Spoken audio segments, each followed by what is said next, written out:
Veamos la página 253. Nos dice una cosa en la figura A6. Resultados de la encuesta de percepción de riesgos de la seguridad nacional. Tendencia a 5 años. Y nos habla que la principal preocupación de la ciudadanía, y también, por supuesto, ha de ser la nuestra, las campañas de desinformación.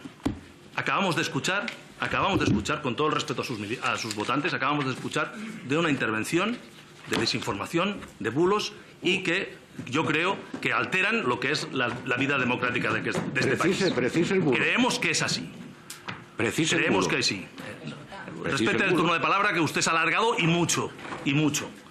Por tanto, esa es la preocupación general de los ciudadanos en España. También es nuestra preocupación y debe ser nuestra preocupación en este hemiciclo. Porque, efectivamente, lo que nos viene es muy complicado y la tergiversación puede hacer que la seguridad nacional de este país entre en riesgo.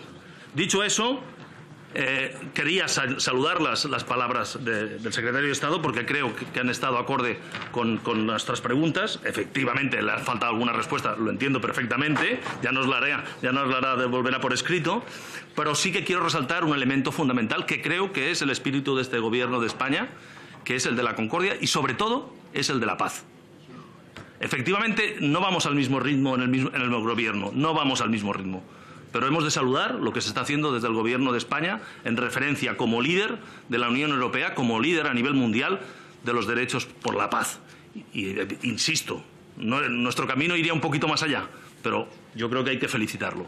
Y ante esta circunstancia, yo creo que toda la Cámara tendría que ser o estar orgulloso, como decía también antes, de que seamos ejemplo de seguridad nacional en toda Europa. Efectivamente, hay cosas que nos desmarcan del Gobierno en alguna parte del discurso, pero creemos que es importante mantener esta línea porque es la que estamos convencidos desde nuestro Grupo Popular Nacional, que es lo que mantiene la cohesión y la democracia en este país. La seguridad nacional forma parte intrínseca de mantener el desarrollo de esta democracia, que, como vemos, puede estar en peligro por bulos muy malintencionados. Muchas gracias. Antes de nada, quería sumarme, no podía ser de otra manera, al Grupo Plurinacional sumar al reconocimiento del general Miguel Ángel Ballesteros y también saludar a la nueva directora, la general del Ejército del Aire, la señora Loreto Gutiérrez. Bien, saludar también el rigor del informe y la seriedad del informe, más allá de acuerdos o desacuerdos puntuales que puedan suceder.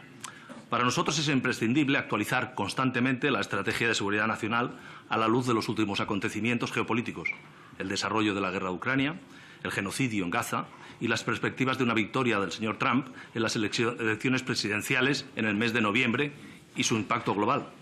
En particular, esa actualización debe tener en cuenta la dimensión Europa, expresada en la brújula estratégica, siendo nuestra responsabilidad pensar, reflexionar, debatir y proponer sobre la seguridad nacional. Somos cada vez más conscientes de que esta seguridad solo puede pensarse globalmente y especialmente a partir del espacio de la Unión Europea. La situación de enorme volatilidad geoestratégica precisan de intervenciones urgentes con una finalidad: disminuir los riesgos potenciales inherentes. Eso significa, en primer lugar, apostar por desescalar el conflicto de Ucrania, toda vez que se ha puesto de relieve que una mayor dotación de recursos armamentísticos hacia Ucrania no ofrece los resultados esperados. Es decir, a fecha de hoy es muy poco probable una victoria de Ucrania sobre Rusia y, sin embargo, desgraciadamente, el suministro de misiles de largo alcance a Ucrania puede tener repercusiones muy graves y consecuencias imprevisibles. Desescalar significa ser proactivos en la búsqueda de una salida negociada y realista al conflicto, evitando miles de muertos adicionales. Y desescalar significa también oponerse al incremento de recursos armamentísticos con un potencial desestabilizador para el conjunto de la zona. El Gobierno ultraderechista de Israel es hoy una de las principales amenazas para la paz. Poner fin inmediato a la barbarie israelí en la zona es una necesidad en términos de seguridad global. El crimen de guerra ejecutado por Israel en el consulado de Irán en Damasco añade más riesgos de confrontación en la región.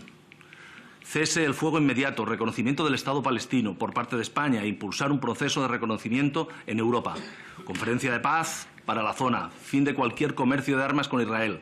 Son medidas imprescindibles para hacer llegar el mensaje a Israel de que basta ya, también en términos de riesgos potenciales para la seguridad de todos, la global.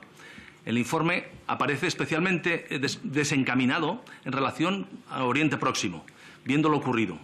Para el informe, el régimen sirio sigue siendo un riesgo y una amenaza potencial. Decir eso después de lo que ha pasado en Libia es ignorar las propias responsabilidades en la desestabilización de la zona. Hay otras cuestiones de importancia, como la situación del Sáhel. Por su impacto en términos migratorios, su estabilidad política y prosperidad económica son, además, una exigencia política, una garantía de seguridad a medio plazo. Tras la retirada de Francia y Alemania, las autoridades de Mali han solicitado la retirada del resto del contingente de la Unión Europea.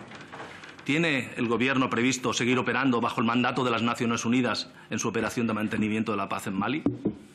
Entre las amenazas a la seguridad nacional, a nuestro grupo le preocupa la falta de capacidad de la Unión Europea de emanciparse de las decisiones unilaterales de Estados Unidos y su influencia sobre las decisiones en la OTAN. En un marco inestable azuzado por la cercanía de las elecciones europeas y el creciente discurso bélico en Europa, saltó la noticia de una posible instalación de la tercera base de la OTAN de España en la isla de Menorca. Noticia rápidamente desmentida por el Gobierno, pero que ha puesto en alerta a la sociedad menorquina, que este domingo se manifestaba contra cualquier intento de convertir la isla de Paz en un puerto militar. ¿Cómo valora la filtración de fake news o globos sonda relacionados con la política de seguridad de nuestro país? Le preguntamos.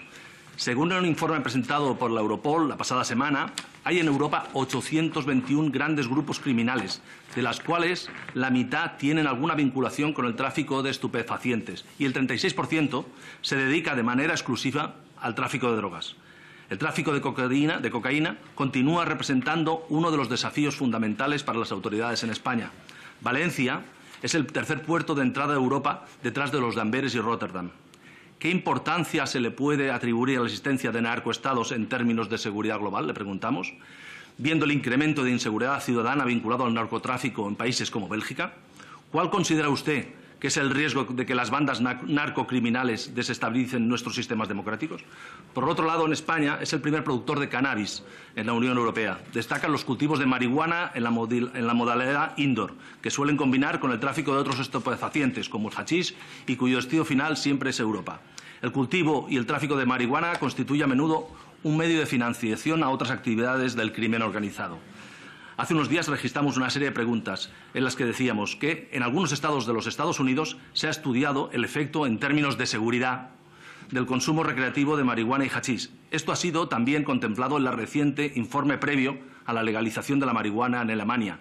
¿Cree usted que la despenalización puede jugar un papel positivo en la limitación del poder de las mafias, tanto en términos económicos como de influencia? El tráfico de armas de fuego es impulsado por la demanda de las redes criminales y constituye un facilitador clave para el desarrollo de determinadas actividades delictivas. ¿Se han detectado, le preguntamos, ¿se ha detectado algún desvío de armas de la guerra de Ucrania hacia el crimen organizado en España?